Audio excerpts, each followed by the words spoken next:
छत्तीसगढ़ में कांग्रेस की सरकार बनने के बाद 4 उपचुनाव में कांग्रेस की जीत ने बीजेपी के लिए मुश्किल बढ़ा दी है। खैरागढ़ उपचुनाव में बीजेपी ने केंद्रीय मंत्रियों तक को उतारा, लेकिन खैरागढ़ उपचुनाव में भी बीजेपी की हार हुई।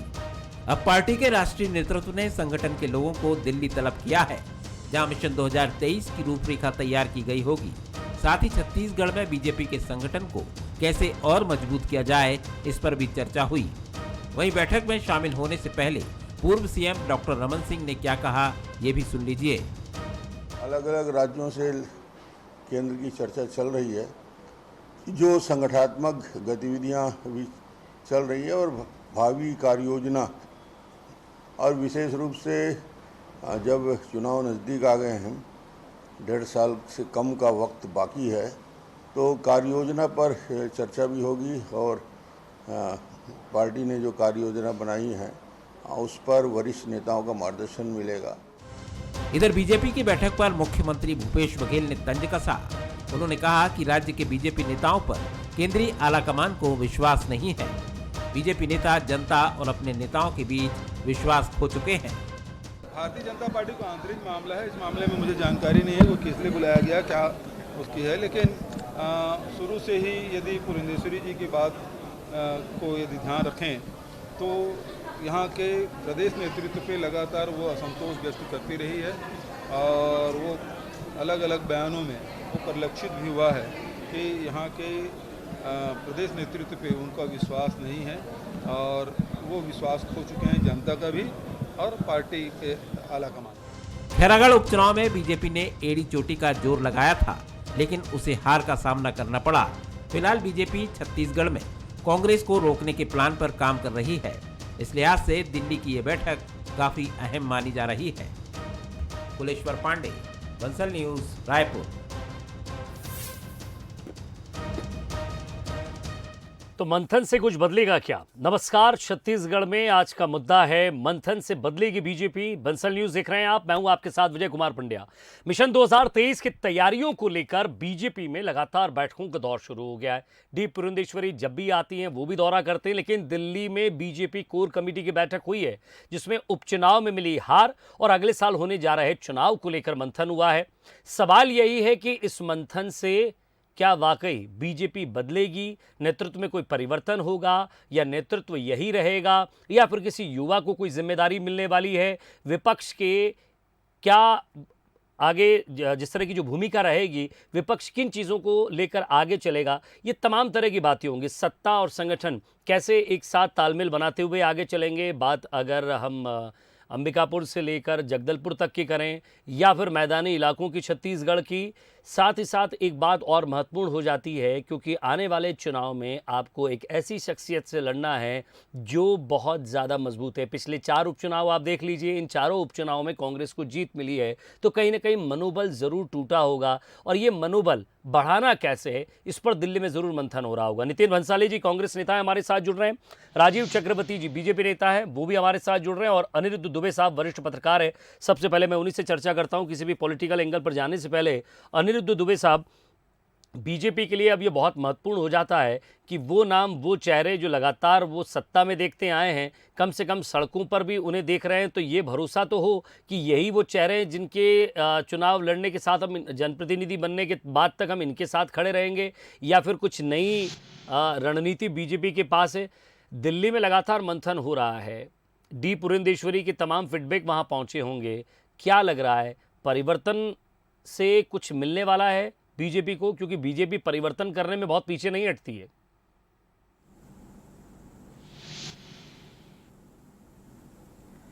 देखिए, भारतीय जनता पार्टी की जो दिल्ली में कोर ग्रुप की बैठक हुई, उसके पहले छत्तीसगढ़ में चिंतन शिविर होते रहा और चिंतन शिविर में ऐसी कभी कोई बात होते नहीं दिखी कि उसका कहीं कुछ तुरंत परिणाम आता दिखा हो। लेकिन जो अभी दिल्ली की जो बैठक है, और उससे लग रहा है कि आने वाले समय में भाजपा जो है बड़े पत्ते खोलेगी और तुरंत में पत्ते नहीं खोलेगी।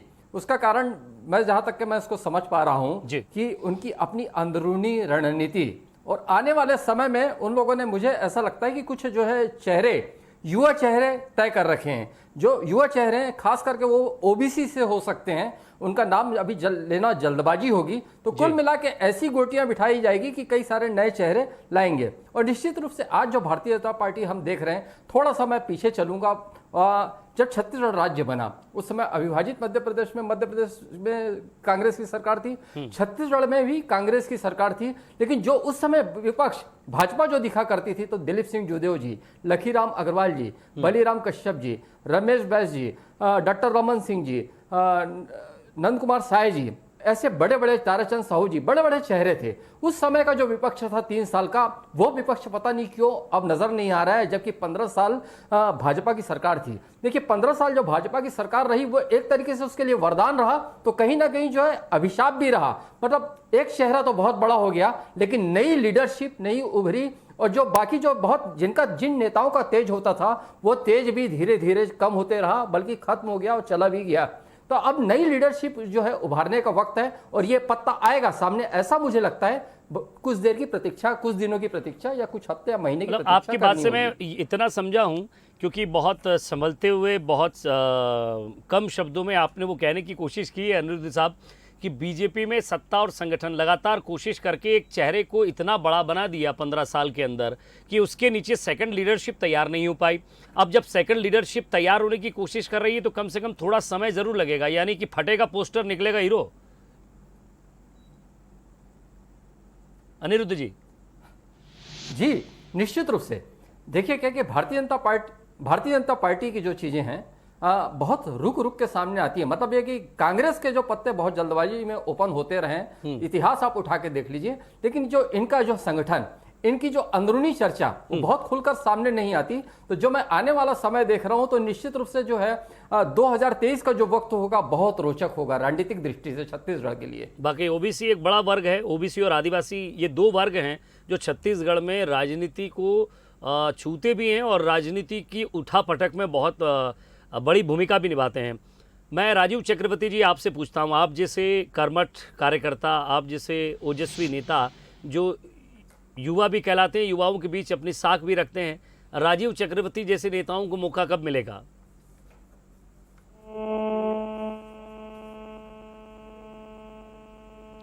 आपकी आवाज नहीं है, लेकिन देखिए आ गई। ये पार्टी समय समय पर तय करती है, सबके लिए दिशा निर्देशन तय करती है, और सबके आज भी हम तो 20 वर्षों से हैं, समय समय पर पार्टी उपयोग करती है। और मैं धन्य हूं कि समय समय पर पार्टी ने मुझ जैसे हजारों चेहरों का उपयोग किया, हजारों शख्सियत का उपयोग किया, किसी को लिखने का काम किया, किसी को पढ़ने का काम किया। उपयोग हो गया या उपयोगी भी साबित हुए? नहीं, उपयोग भी हो गया, उपयोगी भी साबित होंगे, और आने वाला समय और भी है, तो ऐसी कोई बात नहीं। देखिए मुख्य बात है, मैं इनका समर्थन करता हूं जो अनिरुद्ध जी बोल रहे थे, लेकिन देखिए बीजेपी मौत पार्टी या लीडरलेस पार्टी नहीं है।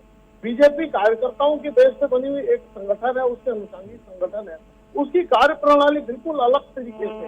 अगर आप बाकी राज्यों में भी देखेंगे, तो कभी योगी जी एक सांसद और केंद्र की राजनीति करते थे, उनको लाया गया। राजीव चक्रवर्ती जी, मैं आपके पास फिर आऊंगा, एक बार फिर से मैं कोशिश करूंगा कि आपका फोन काटकर आपको जोड़ा जाए, क्योंकि आपके फोन के पास या तो कोई और फोन पड़ा है या फिर उनका इंटरनेट कुछ तकलीफ जरूर आ रही है। आवाज़ बिल्कुल आपकी साफ नहीं आ पा रही है, कनेक्शन भी जो है वो ज़्यादा उसमें एरर आ रही है। मैं नितिन भंसाली जी आपके पास चलता हूँ।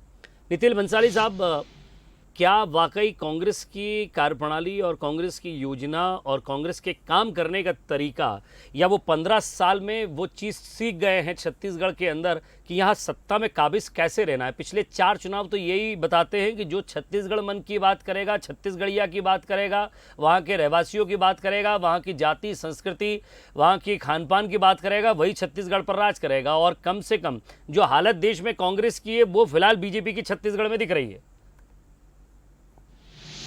बात करेगा जो छत्तीसगढ़ के लोगों की सोचेगा, जो छत्तीसगढ़ के लोगों की समस्याओं को समझेगा, जो छत्तीसगढ़ की संस्कृति को समझेगा, निराश तो वही करेगा। बिल्कुल सही बात है।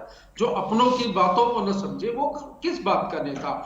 4 उपचुनावों के बाद जो मेरा पॉलिटिकल एनालिसिस है राजनीतिक रूप से, 4 उपचुनाव विधानसभा के बुरी तरीके से पिटने के बाद भारतीय जनता पार्टी को ये समझ में आ चुका है कि छत्तीसगढ़ के इनके पिटे हुए मोहरे जो है यहाँ पर अब चलने की स्थिति में नहीं है। और आपने एक प्रश्न किया कि कार्यकर्ताओं को क्या मिलेगा, तो हमारे साथी प्रवक्ता ने कहा कि हमको समय समय पे उपयोग किया जाता है। हाँ, उपयोग किया जाता है। एक पेन आती है, लिखो फेंको, यूज एंड थ्रो। इनके कार्यकर्ताओं की दशा बहुत ही बुरी है। मैं आपको बता दूं, 2018 के चुनाव के बाद जब एक वो होनी चाहिए, एक समीक्षा बैठक होनी चाहिए चुनाव के हार की, तब इनके सारे नेताओं ने ये कहा बीजेपी के कि कार्यकर्ताओं ने काम नहीं किया। तो खुद की बातों को छोड़कर, खुद की गलतियों को छोड़कर इन्होंने सारा ठिठुरा जो है वो कार्यकर्ताओं पर फोड़ा। रणनीति की बात जैसे कि आपने की कि बीजेपी रणनीति बना रही है। बीजेपी के पास रण तो है, छत्तीसगढ़ में रण है, लेकिन नीति नहीं है। जैसे कि एक बात मैं कहूंगा कि जीत की किसी भी नेता को, किसी भी पार्टी में, जैसे डॉक्टर रमन सिंह 15 साल मुख्यमंत्री रहे, तो जीत की जवाबदारी और हार की जिम्मेदारी ये तो लेनी होगी, जो इन्होंने नहीं ली। चिंतन बैठक। एक बात आपसे पूछना चाहता हूं नितिन भंसाली जी, क्योंकि नेतृत्व में रहने का फिलहाल जो छत्तीसगढ़ में दो पार्टियां हैं, कांग्रेस और जेसीसीजे। आप जेसीसीजे में भी रहे हैं, आपको पता चल गया था उस समय कि फिलहाल यहाँ वो स्थिति नहीं है या वो लीड नहीं कर पाएंगे, ये स्थिति है। तो फिर आपने फैसला लिया, आपने वापस कांग्रेस ज्वाइन की। आपने वही कहा कि जो मेरा अनुभव है, पॉलिटिकल एनालिसिस है। तो आपसे मैं ये जानना चाह रहा हूँ, क्या राजीव चक्रवर्ती जी को क्या आइडिया देंगे आप? ऐसा कोई आइडिया देंगे कि आपके समक्ष आकर पूरी ताकत से लड़ सके बीजेपी? फिलहाल आपको क्या लग रहा है कि क्या नेतृत्व परिवर्तन से वो संभव है? किसी युवा को लाना चाहिए, आप जैसे युवा या राजीव चक्रवर्ती जैसे युवाओं को आगे आना चाहिए? क्या लीडरशिप देनी चाहिए? लीडरशिप तो बिल्कुल देनी चाहिए। इन्होंने एक चीज कही कि समय समय पर पार्टी ने उपयोग किया है, तो मैंने जवाब तो दे दिया पंड्या जी कि यूज एंड थ्रो की पॉलिसी खेली है इनके साथ। कार्यकर्ता ही इनके नाराज है, कार्यकर्ता ही एकजुट नहीं है। और छत्तीसगढ़ भाजपा के 36 गुटों में बटी हुई है।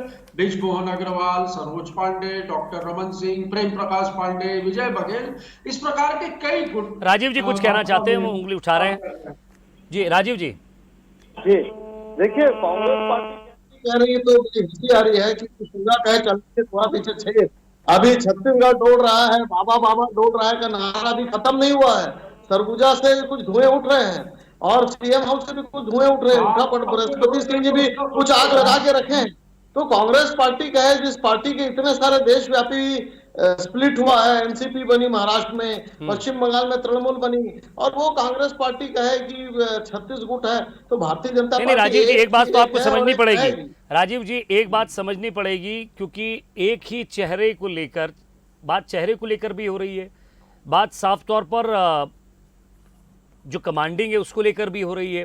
प्रदेश अध्यक्ष से लेकर बूथ तक लेकर कार्यकर्ता काम करना चाहते हैं, लेकिन अब वो समय आ गया है क्या जब आपको वो आपकी सामने वाली पार्टी जो सरकार में है उसने जो चीज़ें चेंज की है, क्योंकि बीजेपी परिवर्तन में विश्वास करती है। मैंने जहाँ से शुरुआत की थी वही आपसे कह रहा हूँ, बीजेपी ने छत्तीसगढ़ को लेकर अपना कोई न कोई एक्शन प्लान ज़रूर बनाया होगा, क्योंकि आप जब 15 तक सिमट गए उसके बाद कोई न कोई एक्शन प्लान ज़रूर होगा। और ऐसा एक्शन प्लान जिसमें सरकार में आपके जो पूर्णतः सत्ता में हैं उनसे लड़ना कैसे है, और ऐसी योजनाएं जो कि केंद्र भी उनको मानता है। देखिए, आज तो बना ही, आज मध्य प्रदेश और छत्तीसगढ़ की बैठक थी दिल्ली में। वो कार्य योजना को लेकर थी, वो एक्शन प्लान और ब्लूप्रिंट तैयार है, और उस पर कैसे इम्प्लीमेंट होगा, कैसे उस रणनीति पर काम होगा। जैसे नितिन जी कहते रण है पर नीति नहीं है, हमारे पास रण भी है, नीति भी है, और निश्चित रूप से रण और नीति मिलकर राजनीति के बिसात पर हम आगे बढ़ेंगे।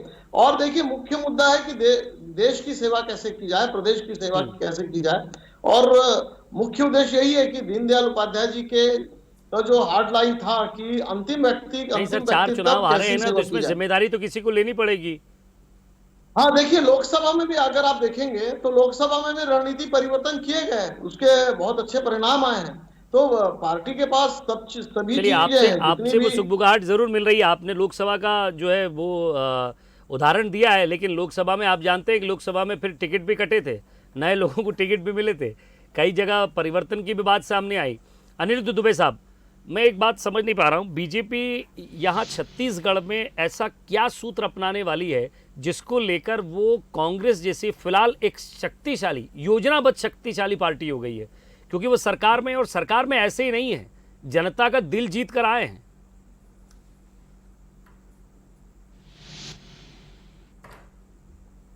देखिए, निश्चित रूप से जनता का दिल जीत कर आए।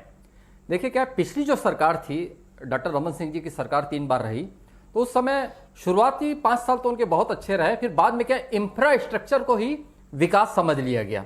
जनता की जो नब्ज पकड़ने वाली बात है, तो वो जो अब दिखती है भूपेश बघेल जी की सरकार में, मतलब एक कुल मिला के इतनी जो है पैठ हो चुकी है यहाँ पे छत्तीसगढ़ में, उसकी क्या है कि भारतीय जनता पार्टी को निश्चित रूप से काट ढूंढने में बहुत मशक्कत करनी पड़ेगी, बहुत मेहनत करनी पड़ेगी। लेकिन अभी जो चर्चा चल रही थी आपके बीच और राजीव चक्रवर्ती के बीच, क्या है कि भारतीय जनता पार्टी कब कौन सा कार्ड खेल दे नहीं जाना जाता। जहां विधानसभा चुनाव में 2018 दिसंबर में 68 सीट से कांग्रेस जीती, और ज्यादा नहीं 5 या 6 महीने के बाद जब लोकसभा चुनाव आया तो उन्होंने अपनी रणनीति में पूरा परिवर्तन कर दिया। नहीं, लेकिन अनिरुद्ध जी एक चीज के लिए आपको रोक रहा हूं, यहाँ विपक्ष एक साथ खड़ा नजर नहीं आता जी, यहाँ विपक्ष एक साथ खड़ा नजर नहीं आता, कोई ऐसा बड़ा प्रदर्शन देखने को नहीं मिलता। आपकी पूरी ताकत से आप ऐसा जंगी प्रदर्शन करते हुए नहीं नजर आते। योजनाओं को लेकर कोई आरटीआई टाइप का चीज या कार्यकर्ताओं में उस तरह का जोश नहीं दिखता। कार्यकर्ता कम से कम एक ऐसे जोश की मांग कर रहे हैं, एक ऐसे चेहरे की मांग कर रहे हैं। अभी भी मुझे ऐसा लगता है, क्योंकि ये आरोप हमेशा लगाती रही है बीजेपी कि इनको कागजों पर हाथी बनाकर दिखाया प्रशासनिक लोगों ने और उसी वजह से चुनाव हार गए। सवाल यह है कि अब ऐसा कौन सा चेहरा है छत्तीसगढ़ के अंदर, जिस तरह कांग्रेस में से भूपेश बघेल निकल कर आए सामने, ऐसा कौन सा चेहरा है जिसके पीछे बीजेपी चल पड़े? कम से कम एक चेहरा तो चाहिए।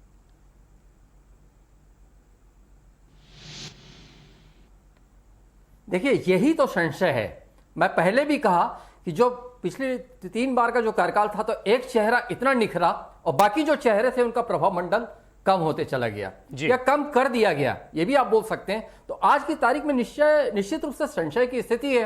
और दूसरी बात, जब ये 68 सीट जीतकर कांग्रेस की सरकार बनी, तो उस समय इतनी ऊहापोह की स्थिति थी नेता प्रतिपक्ष के चयन को लेकर, फिर या उसके पहले या बाद में आप कह रहे हैं, बात की बात कह लें प्रदेश भाजपा अध्यक्ष के चयन को लेकर, तो कुल मिला के जो तालमेल बिगड़ा हुआ है, मुझे लगता है, जो मेरी अपनी व्यक्तिगत सोच है, राय है, जैसा मैं समझ पाता हूं, तो वो जो तालमेल जो स्थापित होने वाली बात थी, वो अभी तक के मुझे पूरी तरह दिखती नहीं है। ये अलग बात है कि विधानसभा में अभी भारतीय जनता पार्टी का बजट सत्र में प्रदर्शन बहुत आक्रामक था, बहुत तीखा था, और 13-14 लोगों में भी बहुत अच्छा था, उससे कहीं कोई इनकार नहीं है। लेकिन सवाल ये सदन की बात है, लड़ाई जो है सड़क में दिखनी चाहिए। तो सड़क की लड़ाई कब दिखेगी, ये देखने लायक बात रहेगी, इसकी प्रतीक्षा की जानी चाहिए। राजीव चक्रवर्ती जी, जिस तरह से अनिरुद्ध जी कह रहे हैं, उस बात को अगर समझा जाए तो कोई ना कोई फायर ब्रांड नेता चाहिए अब आपको, अजय चंद्राकर टाइप का। हालांकि मैं कोई उनका नाम लेकर उनके नाम की समीक्षा नहीं कर रहा हूं, लेकिन जिस तरह से सदन में वो बोलते हैं, जिस तरह से बात करते हैं, कम से कम छत्तीसगढ़ के अंदर फायर ब्रांड नेता चाहिए आपको। मेरी बात को आप कोट मत कीजिएगा, क्योंकि एक नॉर्मल, मैंने सिर्फ उदाहरण देने के लिए कहा है आपको। देखिए, भारतीय जनता पार्टी का हर एक कार्यकर्ता अजय चंद्राकर, हम तो कहते थे ना, बच्चा बच्चा अटल अडवाणी, भाजपा की यही कहानी। तो भारतीय जनता पार्टी के जो प्रशिक्षण दिए जाते हैं या जो इस प्रकार से परिमार्जित किए जाते हैं, तो ऐसे बहुत सारे अजय चंद्राकर जी है, बहुत सारे ब्रजमोहन जी हैं, बहुत सारे रमन सिंह जी हैं, जो तैयार है, रण के लिए तैयार है। देखिए, 2003 में थोड़ा सा आपको ले जाऊंगा, देखिएगा कि जब योगी जी की सरकार थी, हमारे 12 विधायकों को ले जाया गया, तो लोग समीक्षक कहते थे कि भारतीय जनता पार्टी टूट गई, अब कहीं दिखता नहीं है। लेकिन भारतीय जनता पार्टी उभर कर आई।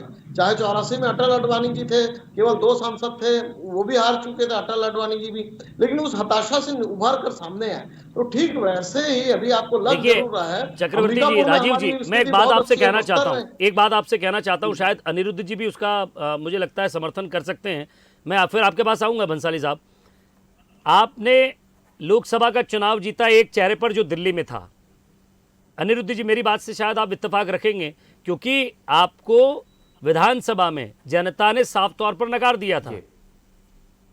वो मैंडेट आपको नहीं दिया, वो मैंडेट पूरा किसी और को दिया।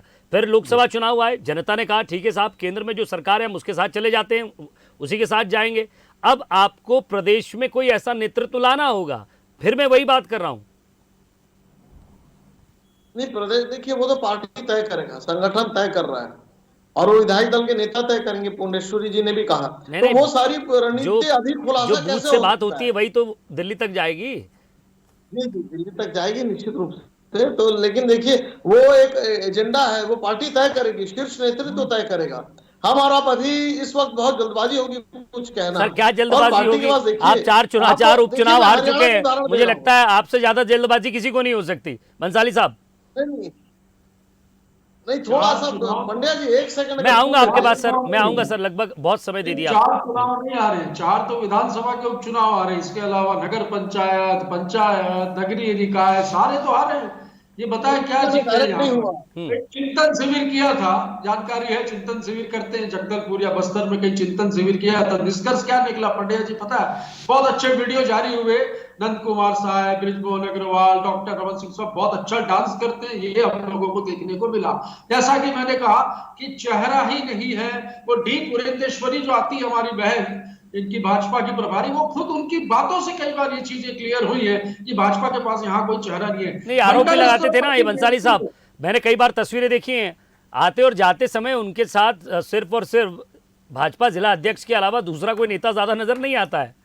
मैं यही कह रहा हूं कि मंडल स्तर तक में नियुक्तियों में यहाँ पर कॉलर की पकड़ा पकड़ी चल रही है। प्रेम प्रकाश पांडे के दोनों गुटों में वहां पर पिस्तौल निकल जाती है, सरोज पांडे का गुट अपनी बात करता है, नंद कुमार साह ऐसी हताश हैं, ननकी राम कंवर जी बेचारे बोल बोल कर थक गए। तो 36 गुटों में छत्तीसगढ़ में बड़ी भाजपा, जो मुझे नहीं लगता आने वाले 20 सालों में भी स्टैंड हो पाए। काफी कुछ करने की इनको अनिरुद्ध जी, क्या इस बात से आप इत्तेफाक रखते हैं कि बीजेपी के पास फिलहाल न छत्तीसगढ़ में कुछ बहुत महत्वपूर्ण बड़े मुद्दे हैं और ना ही ऐसा चेहरा है जो उन मुद्दों के साथ पार्टी को लेकर आगे बढ़े? क्योंकि यहाँ सवाल ये है कि पहाड़ी इलाका अलग है, आपका मैदानी इलाका अलग है, आपको कम से कम 2-3-4 नेताओं की जरूरत है, एक चेहरा काफी नहीं है।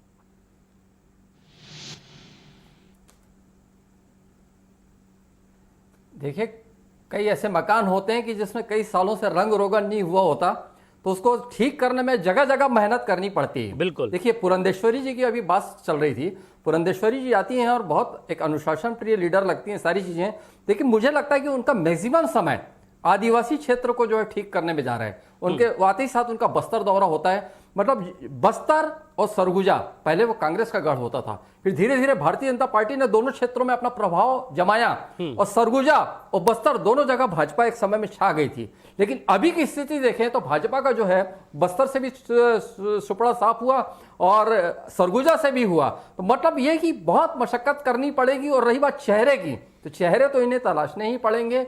अब देखिए आने वाला वक्त क्या बताता है, इसकी प्रतीक्षा आपको भी है और मुझे भी है। बिल्कुल सर। लेकिन बहुत सारे एक्सपेरिमेंट करने होंगे और इनको बहुत सारा बदलाव करना होगा। चलिए, एक्सपेरिमेंट्स के साथ बदलाव की जरूरत लग रही है। फाइनल 10 सेकंड का कमेंट आपसे चाहूंगा मैं, चक्रवर्ती साहब।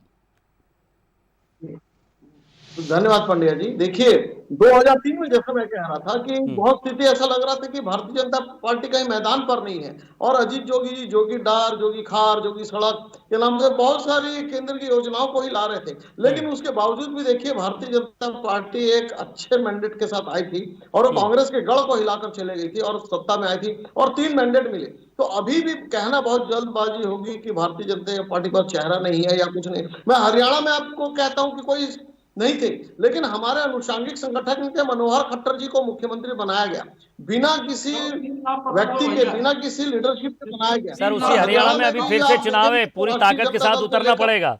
हरियाणा की बात अलग है, छत्तीसगढ़ की बात अलग है। छत्तीसगढ़ में अब तो मुद्दों को ढूंढना और मुद्दों को ढूंढकर, जैसे हम पत्रकारिता में कहते हैं खबर को सूंघना, अब आपको मुद्दों को सूंघना पड़ेगा सर। और वो मुद्दे कहाँ से निकल कर आएंगे और जनता के बीच कैसे ले जाएंगे आपको और कैसे आगे बढ़ेंगे, इस पर बहुत मंथन और बहुत मेहनत की ज़रूरत है और समय भी बहुत कम है। अब दिल्ली में बैठकें हो रही हैं, पार्टी क्या मंथन करती है उस पर भी हमारी नज़र है, लगातार अपडेट आपको देते रहेंगे। आप तीनों का बहुत बहुत शुक्रिया, नमस्कार।